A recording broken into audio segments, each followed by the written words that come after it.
हम लोग यहाँ स्टार्ट करेंगे शाहजहाँ। शाहजहाँ का शासनकाल था 1627 से 1657। जहांगीर के बाद सिंहासन पर शाहजहाँ बैठा। ठीक है, जहांगीर के बाद सिंहासन पर शाहजहाँ बैठा। शाहजहाँ की माँ का नाम था जगत गोसाई, जो कि जोधपुर के शासक राजा उदय सिंह की पुत्री थी। शाहजहाँ ने वजीर पद आसफ खान को दिया था और खान खाना की उपाधि उसने महावत खान को दी थी। ठीक है, इतना इम्पोर्टेंट नहीं है, फिर भी आप लोग जितना डीपली आपकी प्रिपरेशन रहेगी उतना आपके लिए बेटर है। वजीर पद आसफ खान, खाने खाना की उपाधि महावत खान। ताजमहल बनवाया था शाहजहाँ ने। ताजमहल के स्थापत्य कलाकार उस्ताद अहमद लाहौरी थे। स्थापत्य कलाकार, कलाकार ला आ रहा है, लाहौरी, ऐसे याद कर लीजिएगा, और जैसे भी आपको करना हो। उस्ताद अहमद लाहौरी ताजमहल के स्थापत्य कलाकार। और ताजमहल की रूपरेखा बनाई थी उस्ताद ईशा ने, रेखा ईशा, ऐसे याद कर लीजिएगा। ठीक है, मयूर सिंहासन का निर्माण शाहजहाँ ने कराया। मयूर सिंहासन के जो कलाकार थे उनका नाम था बेबादल खान, याद रखिएगा। ठीक है, निर्माण शाहजहाँ ने करवाया लेकिन कलाकार थे बेबादल खान। शाहजहाँ का जो काल था वो स्थापत्य कला का स्वर्ण युग कहा गया उसे। जहांगीर के काल को चित्रकला का स्वर्ण युग, अकबर के काल को हिंदी साहित्य का, ऐसे ही शाहजहाँ के काल को स्थापत्य कला का, क्योंकि इसने ताजमहल बनवाया, दिल्ली का लाल किला बनवाया, दीवाने आम, दीवाने खास, दिल्ली जामा मस्जिद, आगरा मोती मस्जिद। अच्छा याद रखिएगा, दिल्ली की जामा मस्जिद बनवाई थी शाहजहाँ ने। ठीक है, आगरा में भी एक जामा मस्जिद है जो इनकी पुत्री ने बनवाई थी, शाहजहाँ की पुत्री ने। ठीक है, आगरा की जामा मस्जिद, दिल्ली जामा मस्जिद शाहजहाँ ने बनवाया था।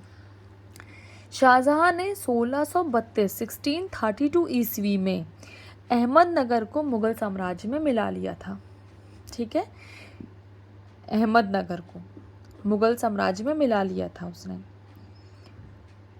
आप लोगों ने लास्ट टाइम जहांगीर में पढ़ा होगा कि शाहजहाँ को शाहजहाँ की उपाधि ही इसलिए दी गई थी क्योंकि उसने अहमदनगर के वजीर मलिक अंबर से युद्ध जीता था, इसलिए खुर्रम को शाहजहाँ की उपाधि दी थी। तो ये वही शाहजहाँ है, खुर्रम, खुर्रम नाम था इनका। इन्हें उपाधि शाहजहाँ की मिली हुई है। इन्होंने 1632 में अहमदनगर को जीत कर मुगल साम्राज्य में मिला लिया। 1638 में शाहजहाँ ने अपनी राजधानी आगरा से दिल्ली लाने के लिए यमुना नदी के तट पर एक शाहजहानाबाद की नींव डाली। शाहजहानाबाद की नींव किसने डाली? शाहजहाँ ने। ठीक है, आगरा से दिल्ली ला रहे थे अपनी राजधानी, तो यमुना नदी के तट पर शाहजहानाबाद की नींव डाली। आगरा की जामा मस्जिद का निर्माण जहां आरा ने कराया। जहां आरा शाहजहाँ की पुत्री। शाहजहाँ के प्रमुख चित्रकार मोहम्मद फ़कीर मीर हासिम थे। संस्कृत कवि वंशीधर मिश्र, हरिनारायण मिश्र थे। संगीतज्ञ लाल खां थे। संगीतज्ञ लाल खां। लाल खां को गुण समंदर की उपाधि दी गई थी, ये इंपॉर्टेंट है। गुण समंदर की उपाधि इन्होंने किसको दी थी? एक संगीतज्ञ को, उनका नाम था लाल खां। ठीक है, शाहजहाँ का सबसे विद्वान पुत्र दारा शिकोह था। दारा शिकोह, पुत्रों के बीच में युद्ध हुआ था उनके। दारा, शूजा, मुराद, औरंगजेब, ये इनके 4 पुत्र थे। चारों पुत्रों के बीच में युद्ध हुआ था, उत्तराधिकारी कौन बनेगा उसके लिए। धर्मट का युद्ध दारा औरंगजेब के बीच में हुए थे सारे युद्ध। ठीक है, शूजा और मुराद का नहीं पता है। दारा और औरंगजेब के धर्मट का युद्ध हुआ था। सामूगढ़ का और देवराय की घाटी में अंतिम युद्ध हुआ था, सब में औरंगजेब जीता है, क्योंकि दारा जो था ना, ये जैसे भगवत गीता है और हमारे उपनिषद हैं, उन सबको फारसी भाषा में इसने करवाया था, तो ये विद्वान था। ये एक तरह से थोड़ा सा इसका इंटरेस्ट अध्ययन की तरफ ज़्यादा था, पढ़ाई की तरफ ज़्यादा था, तो इसलिए सारे युद्धों में ये हारा था दारा शिकोह, औरंगजेब जीता था। शाह बुलंद इकबाल के रूप में दारा शिकोह को ही जाना जाता है। शाह बुलंद इकबाल के रूप में दारा शिकोह। ठीक है, क्योंकि विद्वान पुत्र था। लेकिन आगे उत्तराधिकारी कौन बना फिर? औरंगजेब, क्योंकि ये जीता था हर युद्ध में। सारे युद्ध इन्हीं के बीच में हुए थे, दारा और औरंगजेब।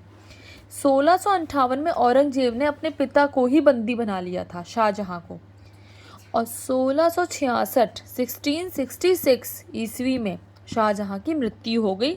उसने जहाँ बंदी बनाया था आगरा के किले में, वहीं उनकी मृत्यु हो गई शाहजहाँ की। ठीक है, तो ये हो गया शाहजहाँ। आप लोग स्क्रीनशॉट ले लो, आप अपने नोट्स बनाओ। ठीक है, आपके अपने नोट्स बनाना आपके हैंड राइटिंग में आपको ज़्यादा बेनिफिशियल होगा एग्ज़ाम्स के लिए। ठीक है, थैंक यू।